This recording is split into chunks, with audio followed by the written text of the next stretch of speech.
who have very poor attention, वो बहुत hyper active होते हैं, एक जगह टिक नहीं पाते हैं, एक जगह बैठ नहीं पाते हैं। क्लासरूम में आप उन्हें बिठाएंगे तो वो अपनी सीट से उठ के दूसरी जगह भागने के लिए तैयार रहते हैं। You are always in a worry how to manage such children and you often end up scolding them.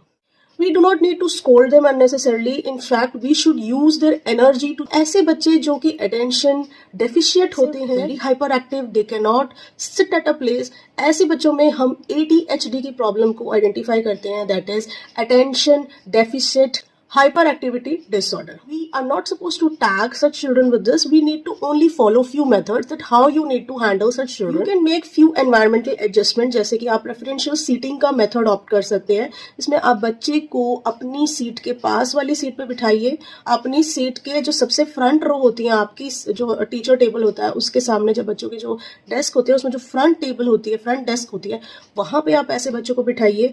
You also make sure कि जो आप इस तरीके से बिठाते हैं it should not be near the window और द डोर्स। अगर विंडो और डोर के पास होगा तो बच्चों को दोबारा से डिस्ट्रैक्शन होगी, they will again B influenced by the voices coming out from the Windows and from outside the doors and everything. बच्चे को डिस्टर्बेंसेस एंड डिस्ट्रैक्शन फेस करने को मिलती है and then again the hyper activity will begin. To break the task, जो बड़े assignments होते हैं उन्हें स्मॉल टास्क में ब्रेक डाउन करिए, हैवी असाइनमेंट्स को छोटे छोटे पार्ट्स में डिवाइड करिए ताकि बच्चों का फोकस एकदम से बहुत बड़ी चीजों पे नहीं होगा, क्योंकि they have already very poor attention, they are impatient, तो वो इतना लंबा समय एक चीज पे बैठ के काम नहीं कर पाएंगे। तो इसीलिए आप जब छोटे छोटे टास्क देंगे, छोटे टास्क कंप्लीट हो गए, they become happy, everything is done. फिर से एक छोटा टास्क कंप्लीट हो गया, the task ends and they think that yes we have completed and they also feel happy for their completion of work. I've heard that visual aids are very much used in the school.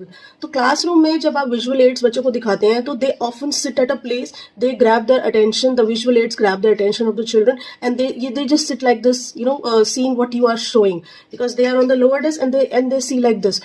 So वहां पे उनको जो attention seeking वाला point आ जाता है वो visual add से आता है। तो ऐसे बच्चे जो जिनमें आपको ADHD की प्रॉब्लम नजर आती है and they are very hyper active, they don't sit at a place, वहां पे विजुअल एड्स की मदद से you can attract their attention towards what you are teaching and not merely just teaching in the class. While you are teaching you also need to make eye contact with such children. अगर आप ऐसे बच्चों के साथ जब आप पढ़ा रहे होते हैं, you maintain eye contact, they feel that the teacher is talking specially to me, so the next time also they will try and take the privilege of getting noticed। तो जब उनको आप नोटिस करते हैं, they feel privileged। तो इस चीज को आप यूज करिए और बच्चों को अपनी जो आप पढ़ा रहे हैं उस पर उसका फोकस लाने के लिए you need to make eye contact and make them feel that yes you are talking to them and not the others, क्योंकि वहां पे उनका फोकस जो इधर उधर डिस्ट्रैक्शंस की ओर जाता है